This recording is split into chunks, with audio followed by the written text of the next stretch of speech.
But we sometimes use those same scriptures to justify when we are suffering, so that we don't have to examine why we're suffering. We just know the Bible says we're supposed to suffer.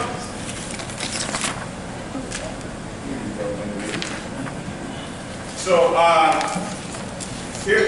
so we're going to get a little bit deeper into that in just a minute. Matthew chapter 10, verse 24. Are you good? Okay. A disciple is not above his teacher, nor a servant above his master. Okay, so Peter, 1 Peter 4, he explains this more specifically. Beloved, do not think it strange concerning the fiery trial which is to try you, as though some strange thing happened to you.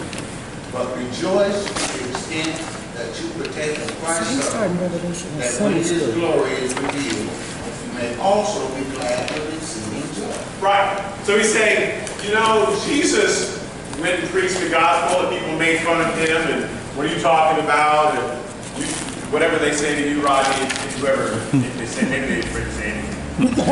You may have some people who, I don't want to hear that stuff, quit talking about Jesus. So if they did that to Jesus, Peter said, we know they're going to do that to you. Servant's not above the master, and, you know, student's not above the teacher. So if the teacher suffers ridicule for their beliefs, you might suffer that too. So don't think it's strange when it happens to you. Again, there are Christians today who think it's strange, and we complain for political purposes. Oh, I can't believe how they're trying to hijack Christmas. They're coming against us, and how horrible those people are. I can't believe they're doing that. Now, which is not compared to some real actual suffering that's going on in other parts of the world. There are Christians who honestly are being beheaded for being Christian and going through terrible stuff. They're not just told, say happy holidays instead of Merry Christmas. We go, oh, that's suffering. Oh, I can't believe, oh my God, they made me say happy holidays. No, that's not suffering. And if it was, we shouldn't be shocked when Peter's saying, why are you so upset? Jesus. They did kill Jesus. So they came after him. Why won't they come after you? Why are you so offended? I can't believe this.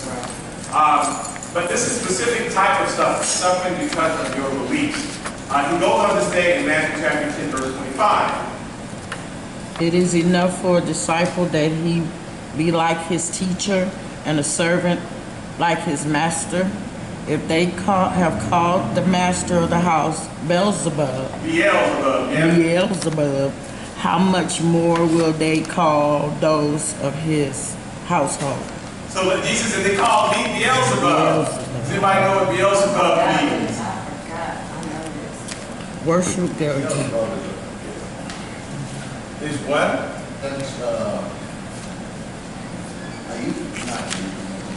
That's another name they call it. Yes. Now, interestingly, there's a difference between Beelzebub and Baal. Okay, this is two E's. Beelzebub. It says the prince of demons, Satan, also known as Beelzebub and the Lord of Flies. The Lord of Flies. Oh, God. Okay, in the country where this phrase first came from, they had a horrible problem with locusts and flies, and they would pray to the god of the flies, and he would keep them away from them. So some countries, when we watch the worst of those commercials, I don't mean worse like they're not big commercials, but showing kids in poverty and there are flies on them and everything, there's some countries that have a horrible problem. And this is a part of the world where the flies just, the insects are just always around you. So they created a god they call the Lord of the Flies that they prayed to keep the flies away. And he was B-A-A-L. The L, my friend says Baal, Beelzebub. And so, but they gave Jesus this nickname Beelzebub, which means Lord of the Devil, the Lord of the evil spirits. Here's where they first used this term, Beelzebub, in 2 Kings chapter 1, verse 2 through 3. This is the first time we see it in the Bible. By the way, Ahaziah king of Syria. So someone can read that for me. Now, Isaiah fell through the lattice of his upper room in Samaria and was injured. So he sent messengers and said to them, "Go inquire of Baal-zebub, the god of Ekron, whether I shall recover from this injury." Right, so he fell through his roof. They used to spend a lot of time on the roof. It was flat, and you would hold parties up there, or you go up there to rest or sleep, and but sometimes it wasn't very strong, and he fell through and broke something. So he called his servants, "Please come and find out, ask Baal-zebub if I would ever recover from this." Okay, keep going. But the angel, But the angel of the Lord said to Elijah the Tishbite, "Arise, go up to meet the messengers of the king of Samaria, and say to them, is it because there is no God in Israel that you're going to inquire of Baal-zebub, the god of Ekron?" so he said, yeah, go stop them and say, why aren't you asking the real God? Why are you asking him? And then God gave him a further message to say, because you keep consulting with him, you're not going to get up and recover for this. I need you to know who really is God. So Baal-zebub, who's a fake God that you build an idol to, is not going to be able to give you the right answer. Only I can give you the right answer. So they began to make fun of this God, Baal-zebub, and they changed it to Beelzebub, which just means Lord of the Devil. And so they call it. So that was a very derogatory thing you could call somebody. You're the God of all devils. And that's what they call Jesus, which is like the worst thing they can think of to call him. Jesus said that if they say I have a demon and they're calling me Beelzebub, you know they're going to call it to you. So don't be shocked when people persecute you for righteousness' sake. Now, if you were talking about people and somebody gets mad at you and say, "Shut up, stop talking about people," you're not being persecuted for righteousness' sake. You're being persecuted because you have a bad personality. And in the church, we have to recognize the difference that some stuff happens to us because of us, and not because of Jesus. People are persecuted because you're a Christian. They might, in fact, be persecuted because you're a hypocrite. Amen. Because you say you're a Christian, but then they see you doing this. You say you're a Christian, so they may come at you for that reason. And people still get it. Well, the more they talk, I'm staying my knees. Well, no, you should get off your knees and just act right. Because some of it's just you. But there is a suffering that comes for persecution's sake, for Jesus' sake. Now, Matthew 17, verse 26, we go long. Therefore, do not fear them, for there is nothing covered that will not be revealed, and hidden that will not be known. So don't be afraid of these people who are going to come after you. Now, he's preparing the disciples because they think they're about to become kings. That's why they asked Jesus, "Can you sit on your right hand and your left hand? Can you come and get your throne into your kingdom?" They're all excited. They don't know that they're about to go through that. Judgment must come first before victory. God does not do it the other way around, or we would misinterpret. So if we're doing wrong, God's going to come in and correct the wrong first. Like if your drain is all clogged up, you got to pour the Drano and get all that stuff out first. Then the water can flow freely. But he's going to come in judgment first. And so there were two comings. They didn't understand that there was two comings of Christ. This first coming was he was coming in judgment and offering redemption, but first in judgment to clean. That's how he cleaned out the temple, and that's what he's coming in. He's coming in as Drano first. And they didn't get that. So he's trying to prepare their mindset. Because sometimes we'll pray, "Lord, I want that house," or "I need that thing," and he says, "Okay, I'll give that to you, but I got to clean this up first before you get that thing." Right. But then you won't know how to handle it once you get it. And so we think he's not answering our prayer when the opposite of what we want happens. But he is. He's just preparing you for the good things that are about to come, but he's got to clean out the drain first. So he's trying to get the disciples in the right attitude. They're going to come after you, but don't be afraid of them. Don't be afraid of them. Because he says there's nothing covered that will not be revealed. So their stuff is going to be revealed too. In Ecclesiastes chapter 12, verse 14, this is what Jesus was quoting. For God will bring every work into judgment, including every secret thing, whether good or evil. Right, so he's saying there is nothing that God doesn't see. Because he does not punish instantly, we think he's not aware. So if we saw somebody do something, we feel it's our duty to go after them and tell them off for doing it.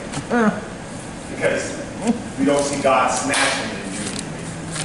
Or if we do something and we don't burn up immediately, we think God let it slide.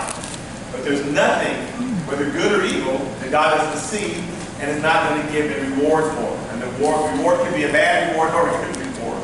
But he sees everything. There was a funeral on Tuesday here, Monday, Tuesday, yesterday. Yes, sir. Wow, seems like that was a couple days ago. The funeral here yesterday at the church, and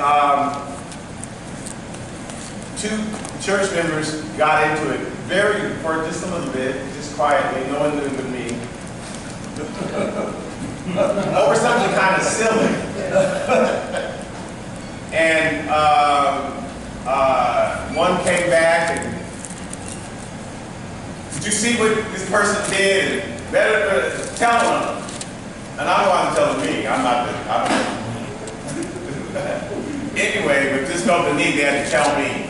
And I said, well, that's okay. You don't have to go and say anything or comment on it. God sees what's going on, and it's, you don't. It's okay. Well, go with me because I have to put the thing back and I have to do. So I said, okay. So I went with them, and the person felt compelled to say, "You're so stupid." I just felt compelled during the funeral. And so when we must have just read. you did you see? Oh, I thought it was quiet. Oh, okay. Oh, well. Wrong time. Oh, we didn't say it was. But I was just saying, and I said, why did you do that? Why do you feel compelled to have to, God sees. We don't think God sees everything. So we have to correct it. We have to go to the person and let them know, that was stupid. I just need you to know. We have to honk on somebody, you are cutting my lane, and I just need to let you know I do not approve of your actions. Now God says, so you have your choice. You can either give the reward or you can let me give the reward. So if you felt that changed that person's life, now that honk cured them, they will never do that again. Ooh, I'm changed. Ooh, that honk just saved my soul. And that's fine. Or you can pray, I'll take care of that person. I'll make sure they get a good scare. And then they won't do it again. But God can fix it and it doesn't be really fixed. Right? So there's nothing hidden, Jesus is saying, that won't be revealed, whether it's good or bad. No one's getting away with anything. God sees it all. We don't have to. So if we could just learn to, I'm not going to say anything. Just let God know. I don't have to say anything. I don't have, But it's the same way with thinking we're getting away with something. We're not. So he said, don't be afraid of those people. God will see what they're doing, what they're saying about you. He will take care of it. That's why Peter and Paul eventually, when they were put in prison, would sing hymns and didn't feel the need to attack. Paul didn't feel the need to, it took him a while, but he learned. I can just shut up. And that's the witness at the end of Paul's life that turned all those Roman guards into Christians. Because Paul was a prisoner and not complaining about it. He was witnessing and talking about the love of God and how wonderful Jesus was. He could have been complaining the whole time. But that's what will change people. Anyway, okay, so Matthew chapter 10, back to Jesus. Yes, ma'am. Yes. Right, a new person every 4 hours are rotated a new person. That's how the Roman Empire got saved. God got them with their own rule. Okay, so Matthew chapter 10, verse 27 to 28. Whatever I take in the dark, speak in the light, which hear in the ear on the housetop. Do not fear those who kill the body, but cannot kill the soul. But rather fear him who is able to destroy both soul and body in hell. Good, so let's start at the top of that. When I tell you in the dark, speak in the light. what you hear in the ear, preach on the housetops. What does that mean? What I tell you in the dark, speak in the light.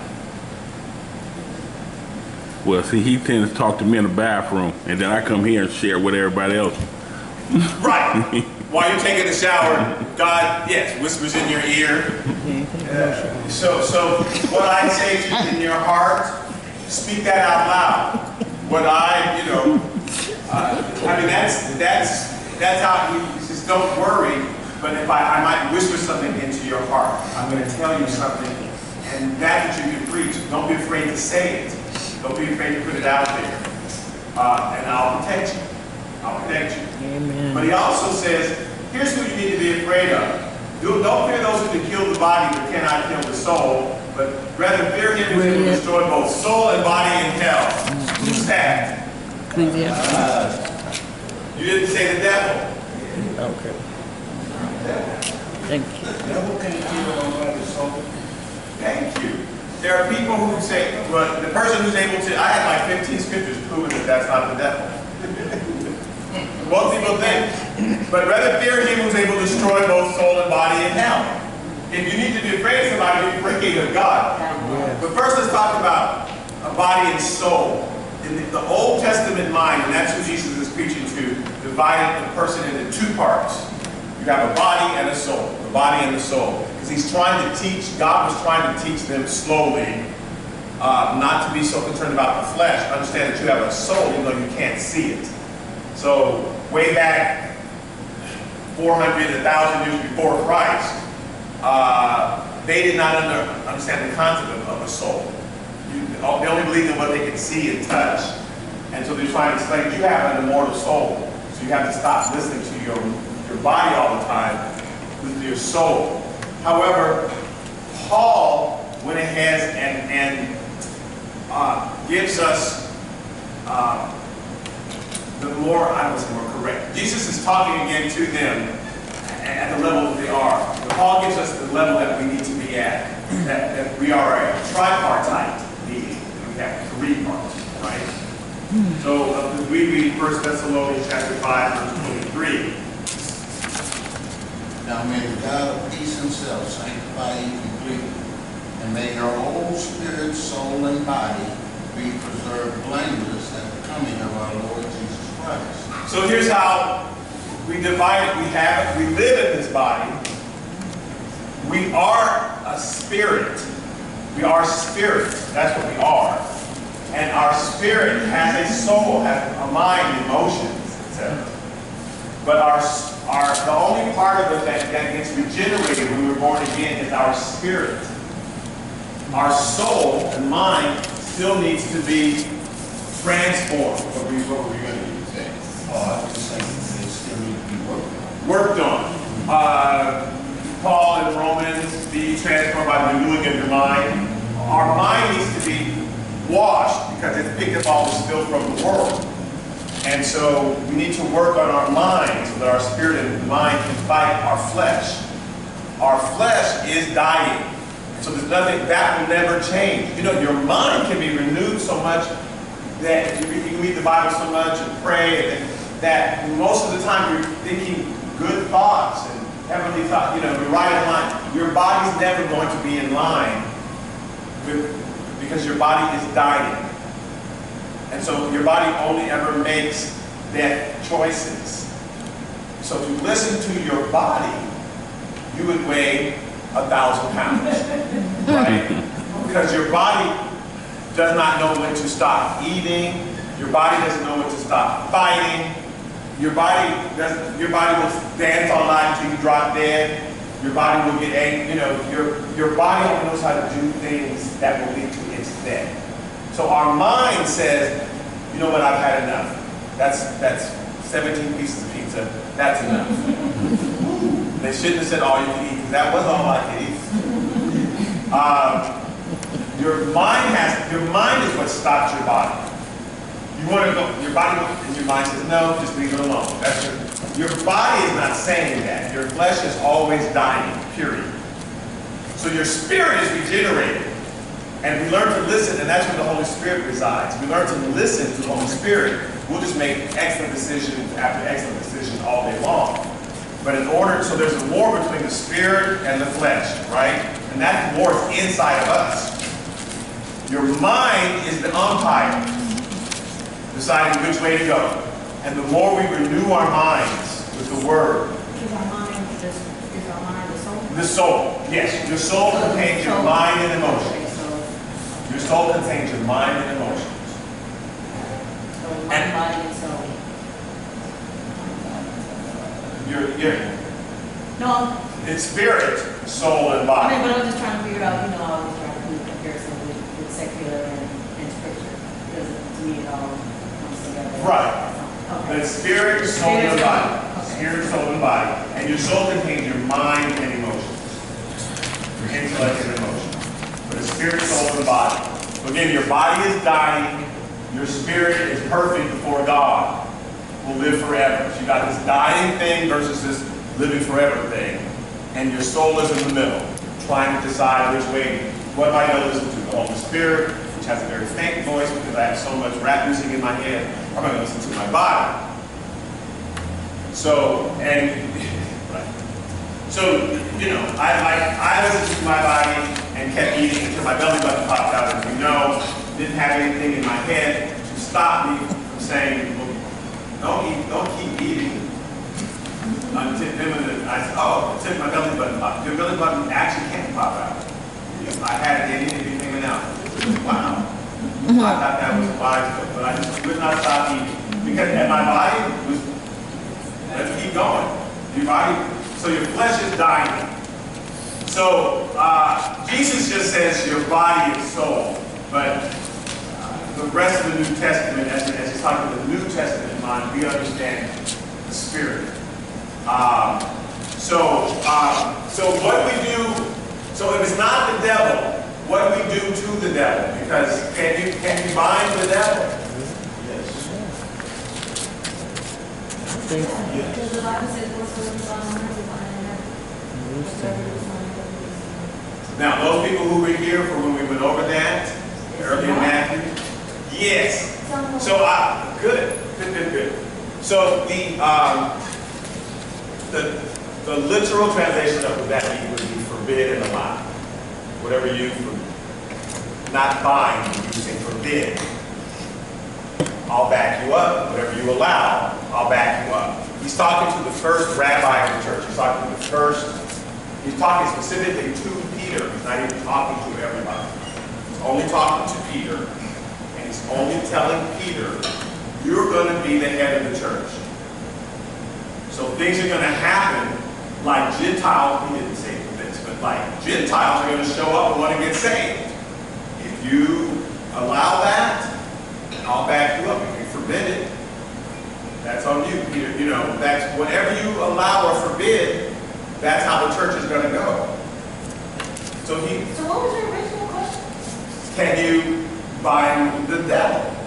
Now, we've taken the scripture of binding and loosing and thinking that it applies to us, but he literally was telling, because God did not write every single law, every single thing, when you get to 83rd and Van Ness, don't turn right. He can't have every single thing that we're ever going to face in life, he could not write in the Bible. So he had to give certain people the authority to say, yes, you can eat food to idols, or no, you can't eat food to idols, or yes, you can do this, or no, Gentiles can't be saved. And that's what they began to do as they moved into this new age. As new things came up, they had the authority to forbid or to allow. And they exercised it. Paul had to come in and fight with them sometimes. He said, no, I don't think you're interpreting that right. They go, okay, you're right, we'll go ahead and allow Gentiles. But they just can't eat pork. No, we can eat anything. Because a lot of the, remember Peter had that bit, and they would allow things and forbid things, allow and forbid, allow and forbid. Binding or loosing is what the King James says. But it literally allow and forbid, and that is just a rabbinical custom. Right? That the rabbis would do that in every generation. They'd come to the rabbi and say, Rabbi, do I have to tithe up 10% of my sentiments? It doesn't say that specifically in the Bible. That means yes, and they had the authority to say yes or no. So he says only to Peter, Peter, you we're going to have that authority. And then we see the book of Acts, he did. But we think that he's talking to everybody. Now the question is, we have bound it. What? Your head's hurting. I know. So here's the question. So you know how often the devil has been bound. You know how many churches Satan binds you. How does he keep getting loose? Why? How is he only bound for 20 minutes? Or is he bound until midnight and then he's loose again the next morning? Why do we have to bind him every Sunday? Or every time we pray? It's coming up in the next verse, I think. Well, yes, that's why I put that verse there. Stop reading ahead. See how you are. I just want people to think. We bind him all the time. Yes. But he keeps getting loose. So clearly what we bind on earth is not bound in heaven, because we can be binding that devil.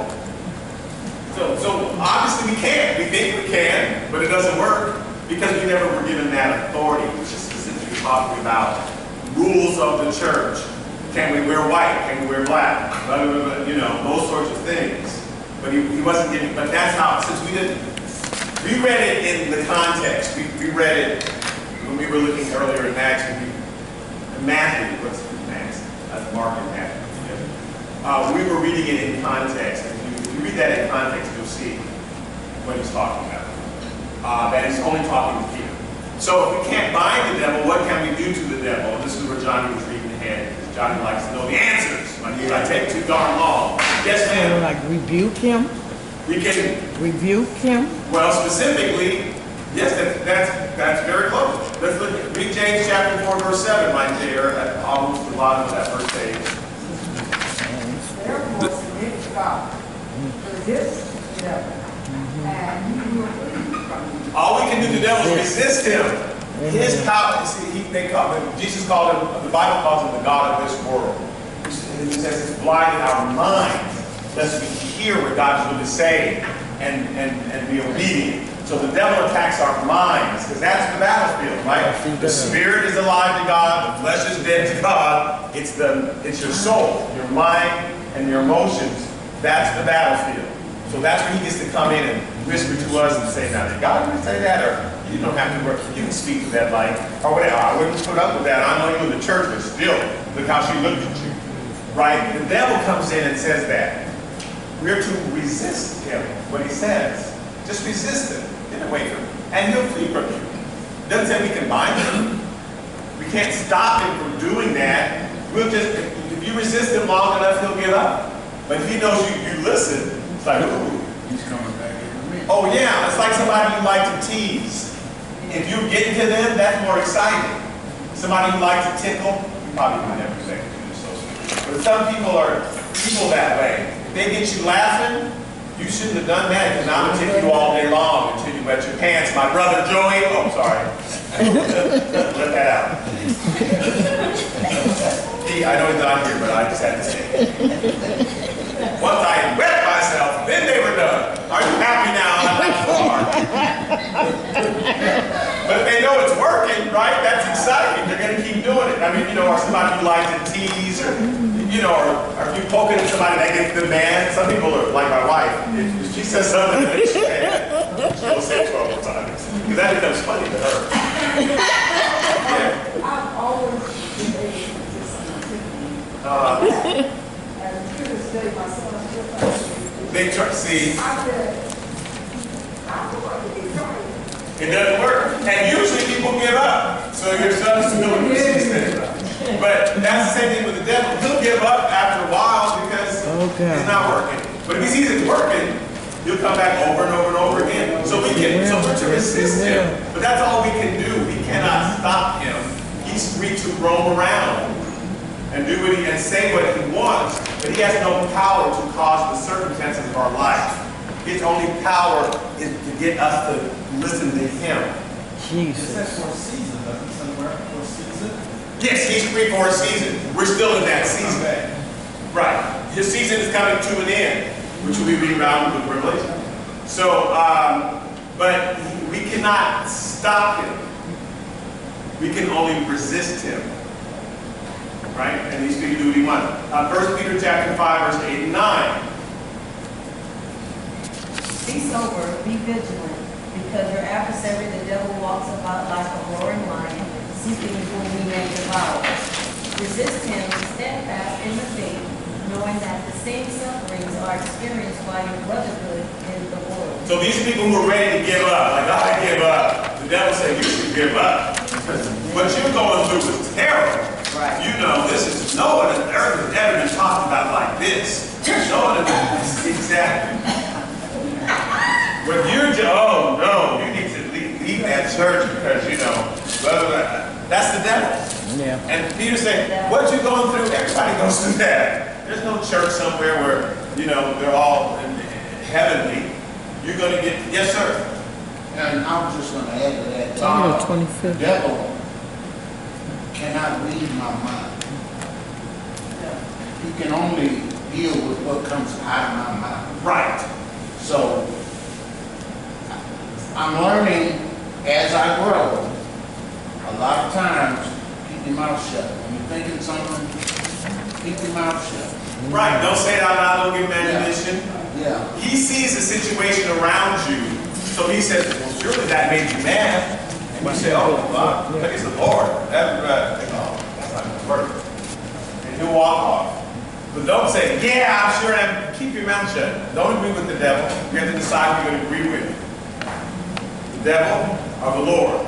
Your flesh or the Lord. You know, that's what we have to decide. So, Luke chapter 12, verse 4 through 5. Again, Jesus is telling us who to be afraid of. Go ahead. And I say to you, my friends, do not be afraid of those who kill the body, and after that have no more that they can do. But I will show you who you should fear.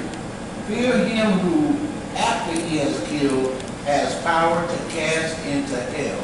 Yes, I say to you, fear him. Right. Fear the one who after he is killed. Interesting. Again, just kind of a poor translation. But after you're dead, that's the person you should be afraid of. We aren't afraid of God because he's not right here in person. So we make bad choices because God's not right here to stop us. So people say, like, those people should have been embarrassed to be in a funeral. There's a funeral going. But who's going to come in? They think, now if God was standing there right next to them, but they don't realize God is standing there right next to them. He is. If we just get that in our mind.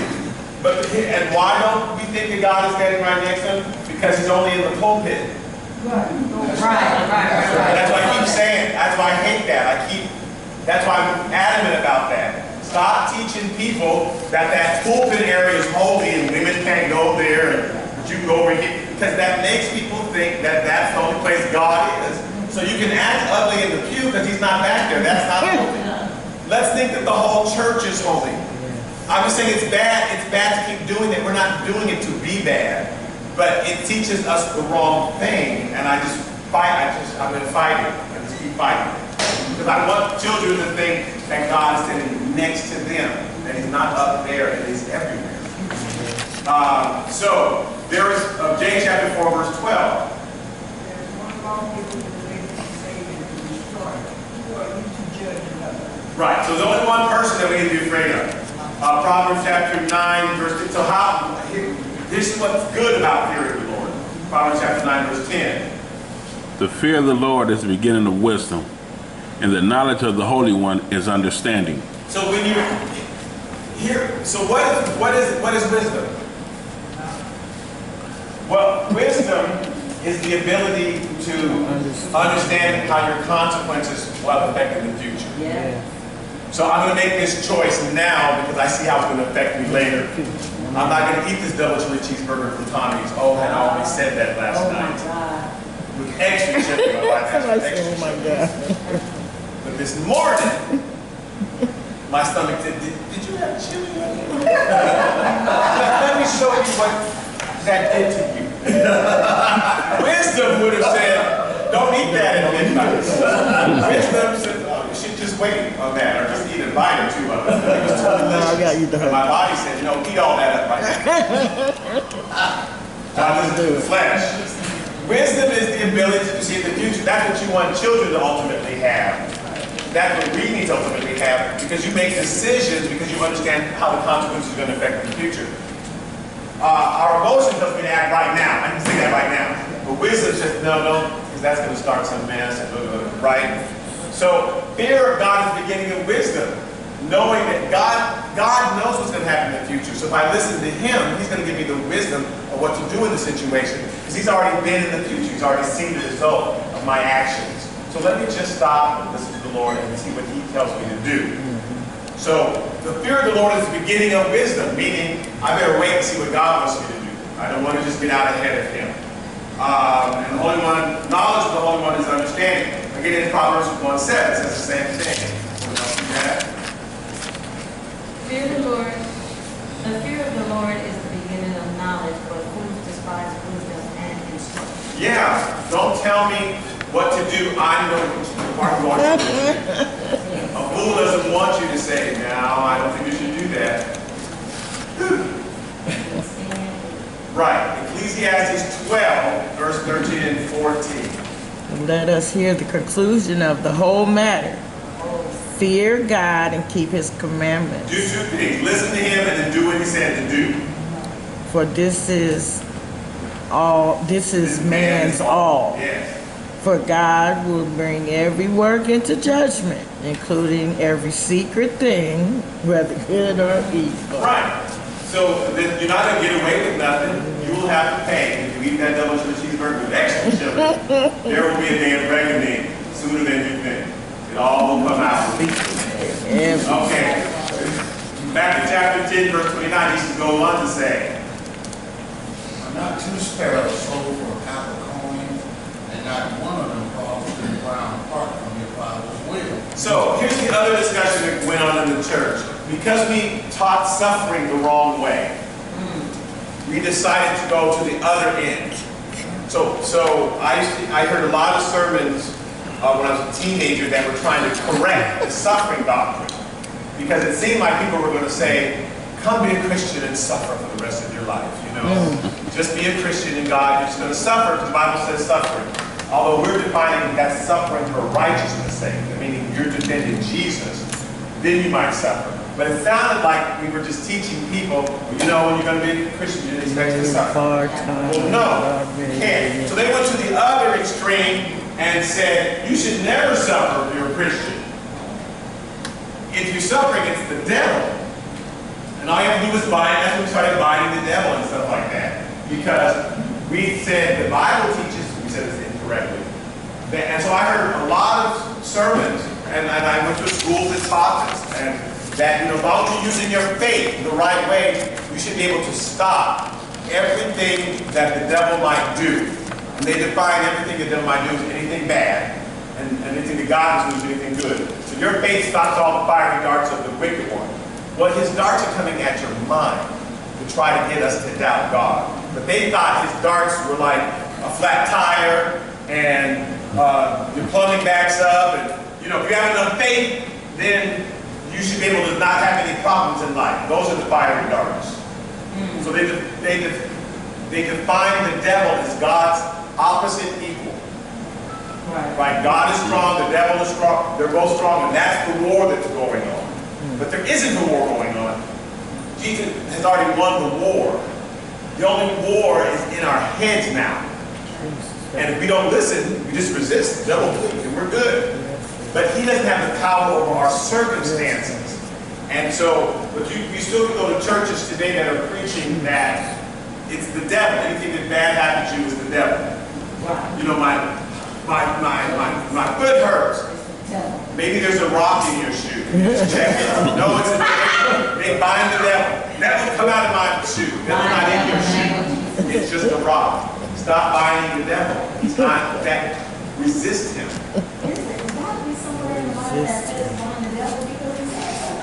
I know, because we say that we're wrong. There's just a whole bunch of stuff. No. I'm trying to talk about the devil's resisting. But you can't stop. How can you? Again, if you get binded, I know, but we say it so much. We bind him all the time. We bind. The devil just looked at at you. I'm still going to come over here and do this thing. We can cast him out. But we can't. You can't stop him because his attack is in our minds. Yes, sir. Yeah, his attack is spiritual, so that has nothing to do. But we, as these attacks come, they don't come because we did something or didn't do something. We have a will. God gave us a will. And that will do some stuff sometimes that'll cause you to suffer. Right. And our suffering comes and it's our own fault. I'm with you. I know. I want you to look up every scripture about the devil. But we, again, if binding him worked, he'd be so bound up by now. He'd be bound up as much as my stomach was. Jesus takes claim, God takes claim for everything. So in Matthew chapter 10, let's just read this quick, verse 29. Are not two sparrows sold for a copper coin, and not one of them falls to the ground apart from your Father's will? He said, nothing happens. He said, two sparrows are sold for a penny, because in that part of the world, sparrows were everywhere. So you could sell two sparrows for a penny. And he says, and yet not one of them falls to the ground apart from your Father's will. Nothing happens on this earth, including a sparrow falling to the ground, unless God wills it. The devil doesn't have any power like that, so you don't have to bind him. He's not doing anything other than attacking your mind. Oh, Jesus. So let's look at Amos chapter 3, verse 4 through 6. Will a lion roar in forest when he has no prey? What's the answer? Well, no. No, go ahead. Will a young lion cry out of his den if he has caught nothing? So he's only going to cry out if he's catching it. There's a reason why these things happen. If a lion is roaring or a young lion is crying out, that's because he's caught something. He's excited about it. If you drive by the Coliseum, or someday we hope to drive by the new Coliseum, and oh my God, it looks fantastic, they're only going to be screaming if something happened. They're not just going to start screaming for no reason. If you hear a cry like that, something has happened. There's always a cause for everything. Go on. Will a bird fall into a snare on the earth where there is no trap for it? Will a snare spring up from the earth if it has caught nothing at all? Yes. So like a mousetrap's not going to snap unless something is in it, right? There's a reason for everything going on. Go on. If a trumpet is blown in a city, will not the people be afraid? So he's saying cause and effect. Cause and effect. There's a cause for something and there's an effect. Go on. If there is calamity in the city, will not the Lord have done it? So God is taking, to the prophet Amos, I just use that as an example, he's taking responsibility. I'm doing it. There's a cause for why this is happening. And it's not just indiscriminate, like God got bored and we did something and God is responding to it. And so there's a reason, but God's saying, it's me. It's me. Stop blaming the devil. I'm doing that to get your attention. All right. You know, so when something happens, we need to say, oh, well, God is flat tire today. Was I not listening, Lord? Was somebody trying to talk to me and they told me to fix that tire and I didn't listen? But I need to listen better. Or, Lord, am I driving around too much? Maybe I'm going too many places and not asking you. We need to ask God, what's the cause for this? What's the lesson? Yeah, what's the lesson? What should I learn from this? But instead we say, devil, get out of my tire. I bind you, devil, from, you know. I had a Mercedes, an old Mercedes that someone talked me into buying. I did a commercial and made a bunch of money and who should buy that? And I'm done. Okay. And it was old Mercedes, and it was a diesel engine. And I don't know what that means. I didn't know what that meant at the time, but I thought it meant you didn't have to put oil into it. Yes, all things. That's what I came up with. So I never put oil in it. My lever was going up and down. I didn't know what that meant. I didn't put oil into it. And it would start acting funny and Satan. Face back. Go on with me. I'm not in it. Exactly. Trying to cast the devil out my engine. Yes, that car blew up in Manhattan Beach on my way to my friend's house. But that's it.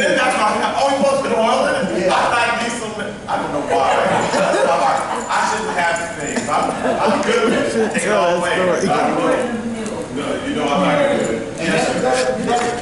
this reminded me of what you taught about when Jesus sent the 70 out to how he balanced everything. Yes.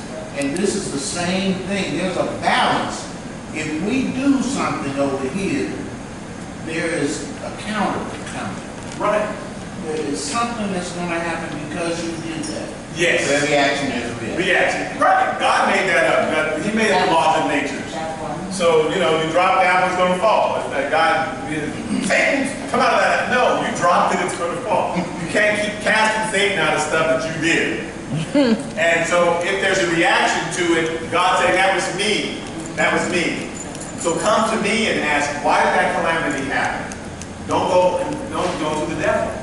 All he can do is tell you, well, now God must not be very loving if he did that. I mean, that's all he can do. Is when God does something, he gives you commentary, his opinion on it. He wants to drive a wedge between us and God. That's all he can do. But he did not do the thing, whatever the thing was. The thing came from our own human frailty, right? And so God wants us to go to him and say, why did you let that particular result happen? Yes, sir. What Paul was talking about in Ecclesiastic, there's a purpose for everything. There's a purpose for everything under the sun. Yes. Yeah. But we didn't believe that, so we just started casting devil out of stuff. Again, it was in response to, over here they were teaching, all you're going to do is suffer as a Christian. So over here they taught, you'll never have to suffer as a Christian. Well, neither one of them is true.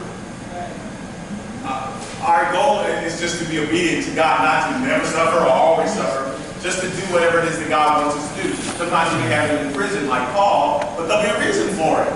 Oh, you want me in prison, I can witness to these 20 people. If you understand God's in charge of everything, we don't get frustrated and upset when things happen. You say, well, God knows about this, so there's a reason, there's a purpose. Maybe I could have avoided it, I'll find that out. Maybe I wasn't supposed, you know. But God knows, and these are the consequences that he allowed for whatever reason. Sometimes he doesn't allow consequences. He's so merciful. He should have, you know. Well, I wasn't paying attention, and I almost ran through that red light. He was just merciful. Sometimes he doesn't allow consequences. And then there's a lesson there. Lord, why did you spare me? You know, I really should have been killed. You know what I'm saying? So he wants us always to go to him. And sometimes if he does allow a certain consequence, why did that? Why? What's the lesson from that? But he wants credit for it, and we give too much of it to the devil. Okay, Matthew chapter 10, verse 30 through 33. For the very hairs of your head are all numbered. Do not fear, therefore you are of more value than many sparrows. Right, so he knows what all the sparrows are doing, so he certainly knows what you're doing. He knows how many hairs you have. He put them there. He knows everything. So there's nothing going on that God does not know about. Go on, verse 32. Therefore, whoever confesses me before men, him I will also confess before my Father who is in heaven. But whoever denies me before men, him I also deny before my Father who is in heaven. So he's warning them, bad times are coming.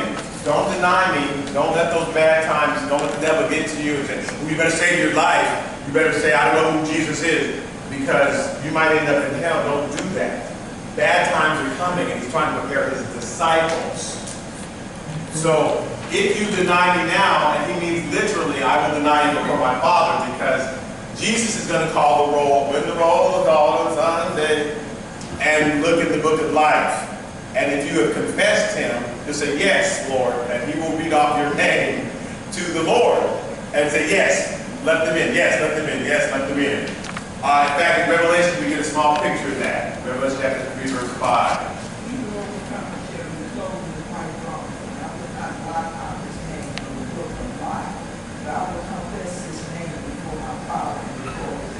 Right, so he's saying, so don't give up your salvation.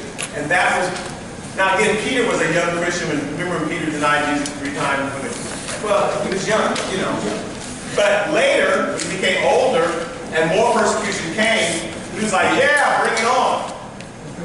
So God doesn't mind if young Christians get frustrated, just like we don't mind if little kids say, oh, I hate you, because we know they're just young, they don't mean it. But when they're older, and they say, I hate you, they might mean it. So He's saying, when you get older and all this persecution comes, then don't deny me. Don't give up your salvation in order to save your skin. You're going to lose your soul. So he's again preparing his disciples for what's about to come. So Jesus' assignment is next Wednesday to try to find that devil scripture. I love it.